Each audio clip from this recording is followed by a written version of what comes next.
taking you through the processes of making a painting of this alligator skull. We're not only going to be talking about the technical aspects, but of the mental and emotional aspects of making a painting as well. These processes are very much like writing a story. You have the 5 main parts: the exposition, the conflict, the climax, the denouement, and the resolution.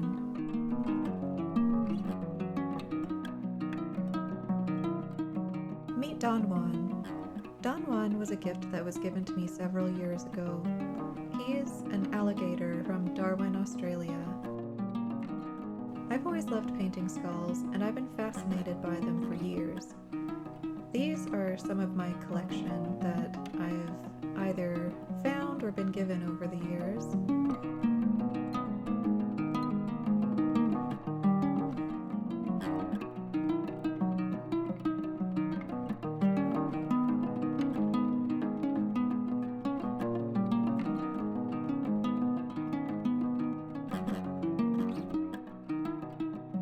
Some of these go way back. I'm not even going to tell you how old they are.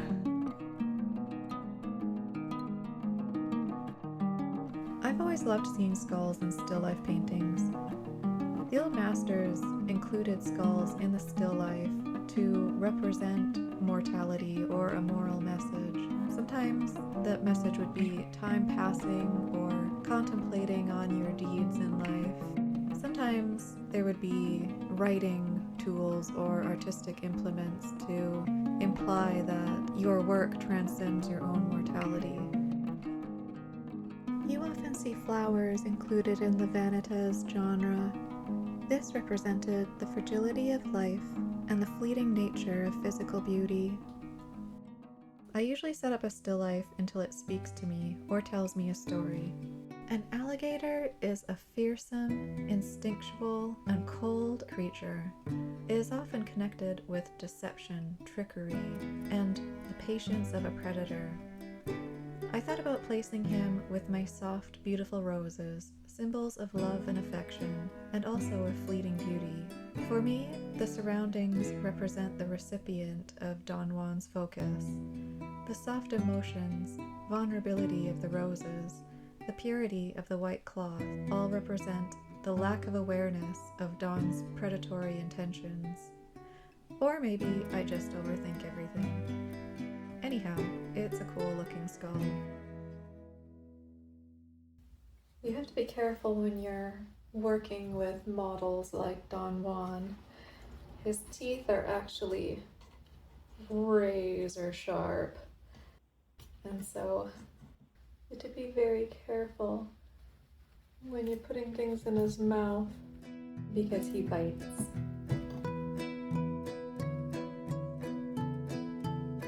I am starting, as always, with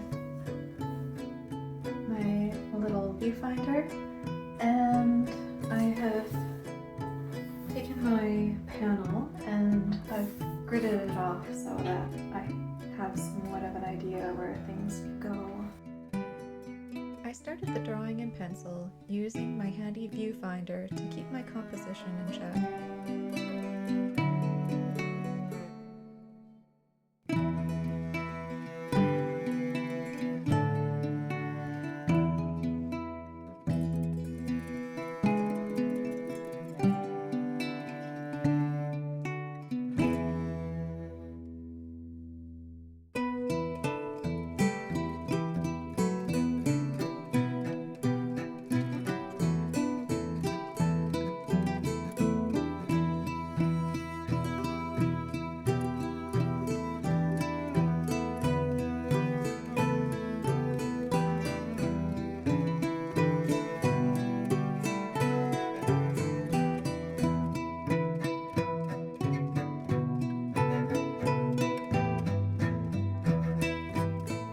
So I've put in a very rough drawing.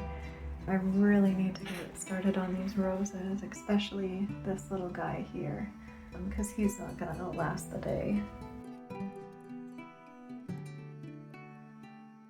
For this painting, my palette is going to consist of yellow ochre, burnt sienna, iron violet, cadmium orange medium, cadmium red medium, alizarin crimson, quinacridone purple, ivory black, ultramarine blue, my mucky gray mix. I'll leave a link at the end of the video on how to make my mucky gray, titanium white, titanium buff, azo green, and viridian green. The wash is a light tone that I put on the canvas to neutralize the white. I'm going to be wiping out the lighter portions.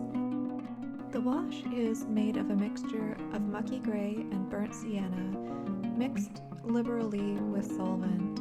This is going to knock down the bright white of the canvas, plus give me a better idea of the rhythm and unity of the objects. I'll leave it out to let the solvent evaporate before I bring it back in. That way I can minimize the solvent aerosols in my studio. I'm gonna get going on this rose before it dies. Now it's time for the color wash. This is my favorite part of the painting. It's like the new phase of a relationship. The flowers are still fresh and blooming. You're still charmed by Don Juan's sweet nothings. I'm focusing on keeping all my tones in the mid-range. No commitment at this point. I work carefully and accurately as I can. You can always go back and change things easily if you keep your lines soft. I have to race against time to get these roses done. They're moving and changing right in front of me. It is the rose versus brush. These darn things look so simple, but they're so complex once you start looking at them. There are so many warm and cool shades bouncing around the petals. I find the best plan of action is to start in the center with a transparent, saturated color, and then work outward with cooler, lighter tones.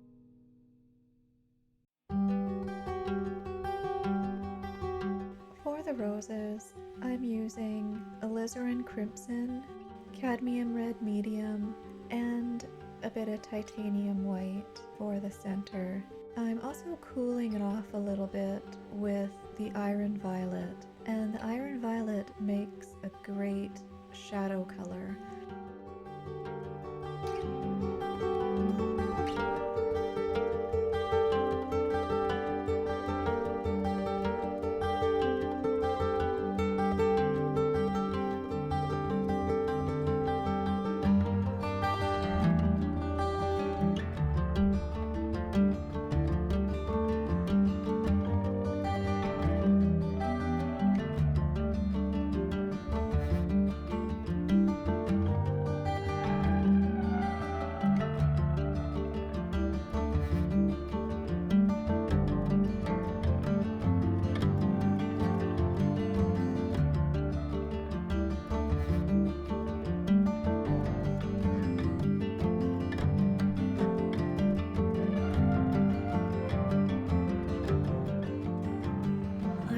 Call it a day. I've got the roses to a pretty good place, but I am losing the light.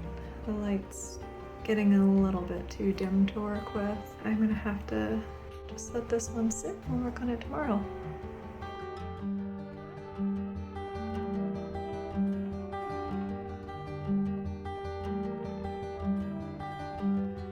The processes that you go through to make a painting are not unlike writing a story.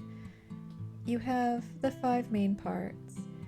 You have the exposition where everything is introduced, and then you have the conflict, which is the problem that you need to overcome, and then you have the climax, which for me is always finishing my color wash. It always feels great.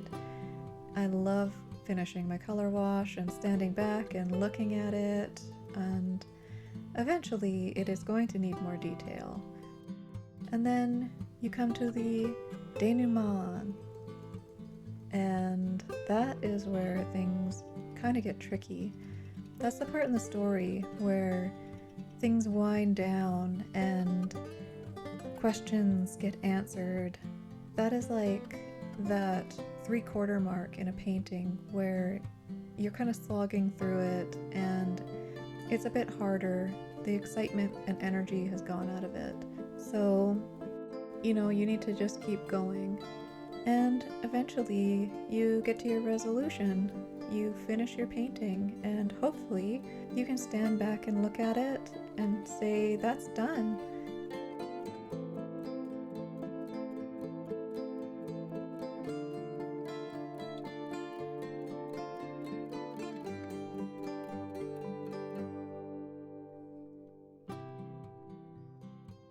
So my background is mostly my mucky gray mix and titanium buff and titanium white.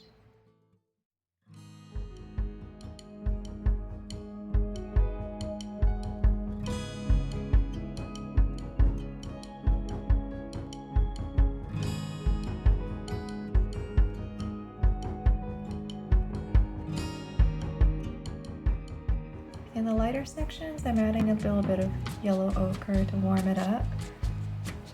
And over in the darker sections, I'm adding a little bit of burnt sienna.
To die, so I'm happy that I did them when I could.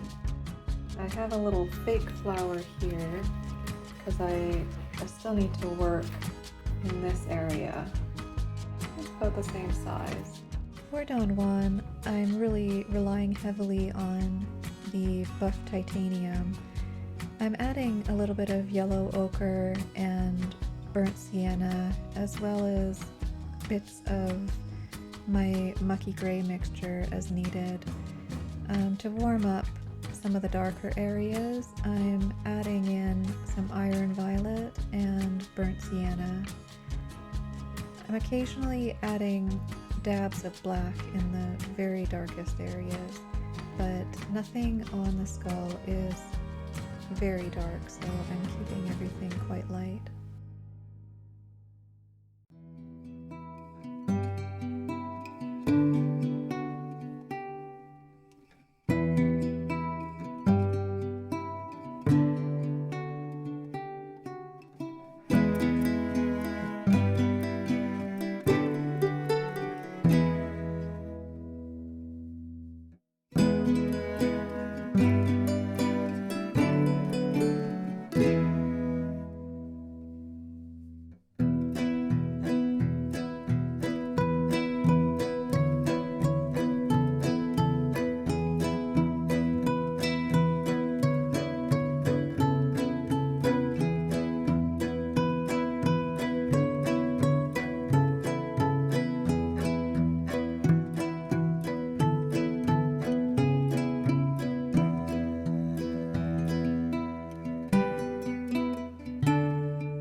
alligator skull to a certain level. I am going to add more detail once it's dried and I can take a good assessment of it and figure out what it needs. I could add more detail and contrast in the next layer. I always try to sign my signature into the wet paint with a skewer before it dries. I just don't like signing my name in paint. It's really awkward, and I feel like doing it with a skewer just feels more natural to my process. Now, this is probably the best part of the painting process, by far. The color wash is finished, and most of the times the results are pleasing. You get this feeling like this is the one. It's like a relationship that starts out well. You feel like the whole thing is going to progress like this, but it rarely does, because the next part is what I refer to as the denouement of the painting. It's like the falling action of a story, or the next phase of a relationship when things start to get more serious and you have to start actually considering the other person's shortcomings and how they pertain to you being able to deal with them.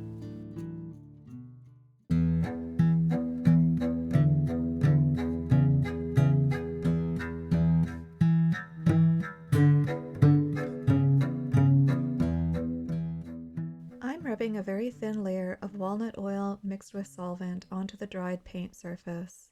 This will revive any color that has become matte from drying and will make the surface easier to paint on.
phase of a painting usually takes place at the 3/4 mark, and things usually progress very well up to this point and quickly. And then it gets to this point where everything slows to a halt and you start fixing little things and you feel like you might be wasting time, but I promise you, this is just part of the process. And you're going to be doing it on like 90% of your paintings, maybe more than 90%. If you do plein air, you may be doing it less because you're just more motivated to get it done quickly. But when you're sitting here and you have a still life that's, well, in this case, my flowers are dying or dead, so I do have a bit of a rush in that sense. But when you're not as motivated to do it quickly, you do have that time to sit there and tinker and, I guess, develop all of the forms. And it can be a frustrating phase because when you start getting into developing form, and I'm saying developing form instead of developing detail because they're kind of, you can't really have one without the other. When you think of detail, you think of like fine brushwork, but it needs to hang on a solid form or it will look weird. It always looks weird. So that can take a lot of time because those forms just can be infinite. You can always have tightened form and that light is bouncing off the object and it not at the same rate depending on what angle the object is and how far away it is from the light source. So it's enough to drive you crazy. I feel like I'm at a point in this painting where the first pass went beautifully and it really painted itself, and now I got to that midpoint where I was struggling with the roses and it didn't help that they had died and I was going by sort of imagination, memory, just what I wanted those roses to be doing. But it's starting to come through now, thankfully, and yeah, it takes time. Sometimes you just need to slog through it. Most importantly, you need to show up to the easel, and those problems are not going to be resolved if you keep finding reasons to not be present with your work and give it the time it needs. Sometimes they just need more time. It can be frustrating. You got your painting, you feel so good about it at one phase, and then I find it's the 3/4 phase where you get frustrated. It's not done and you want it to be finished because you're sick of it and you're sick of looking at it, or the paint is starting to feel weird. This is like the day-to-day part of your romance. Suddenly, Don Juan is not so charming. He doesn't return your texts. He's always looking at other women when you go out. This is the phase where characters like Don Juan take their leave. But you, dear artist, are going to see this painting to the end. You are committed. I'm going to share 4 tips that will help you troubleshoot your way out of this phase of the painting. You'll notice in this video that I've been turning the painting upside down in some of my time-lapse videos, and that's because it can make the forms more apparent if something's wrong or not harmonious. It can be very obvious once it's turned upside down, and for me it was the symmetry of the vase. It was just off slightly and I had worked on it and it just wasn't looking right, so I just turned it upside down and did the majority of the lights and dark pattern upside down so I could lose my idea of that it was a vase and just saw it as shapes and bits of light and dark. I have different flowers in there right now, so there was a bit of a change in the pattern of the leaves inside of the vase, so that was a bit of a challenge. You can also look at it in the mirror and see it from a different perspective. You can take a black and white photo of it to see your values. Another fun and sometimes really humiliating thing to try is getting a non-artistic friend or family member to look at it for you, so they can look at it and be like, what is that? And sometimes that can be helpful. All I'm saying is it will be okay. Just keep going. As Winston Churchill said, if you're going through hell, keep going. You will make it out. It's the same with a painting. If it's in an ugly phase, that's okay. Just keep going. You may need to turn it against the wall. You may need to walk away from it. Sometimes for 10 years, that's fine.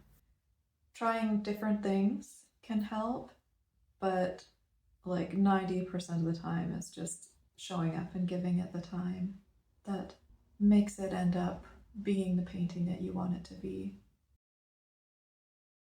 When you're working from life, a painting is just little bits of moments stuck together, especially if you have something that's breathing and changing. They're just a compilation more than anything else.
As I paint, I'm trying to keep my head in a certain headspace, and it's like a headspace of progress. It's a flow state, really. It's where things happen and you're moving forward at a certain rate where you're not really sweating it, but you're still making progress, and you feel very satisfied about that. And that's probably one of the biggest things that makes painting so good for you mentally, and maybe not physically, because oh my god, my back hurts, but is just getting into this like relaxing meditative state. It's like having, I don't know. To be honest, I don't meditate. I do this, but this takes up all my meditation bandwidth.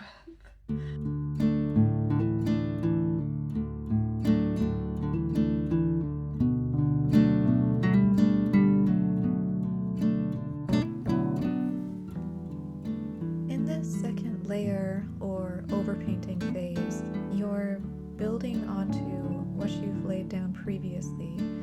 And the challenge here is to add more detail without killing your brushwork from before, or I guess killing like the energy of the painting. And this can be really difficult because you want to work up the forms without killing the painting layer. So you kind of have to proceed carefully, and it's hard because you also have to rein in the energy that you started with. So it takes me a lot of mental effort to get through this phase. And sometimes I will work at it and then realize that it's just all wrong. And so sometimes you have to start over, scrape off what you did, or sometimes you have to blot it out with white and go at it again.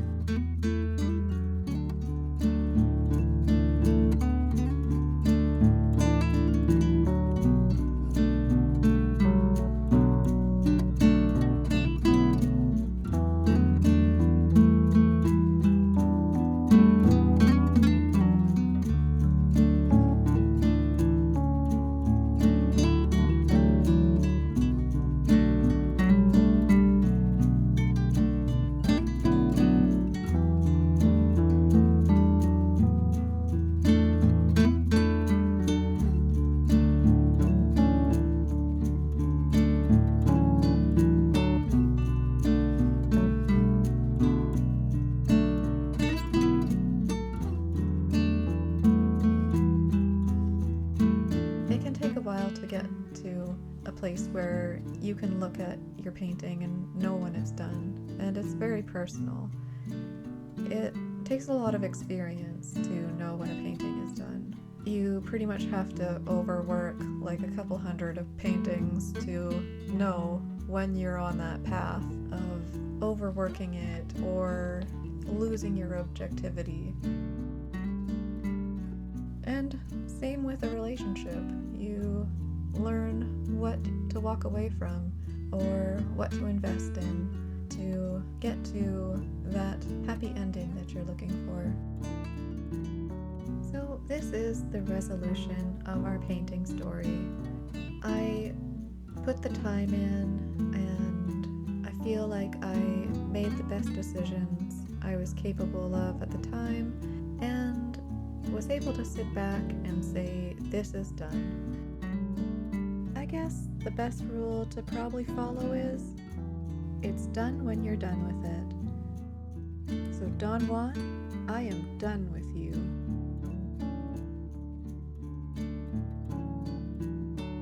Thank you for joining me for this painting story.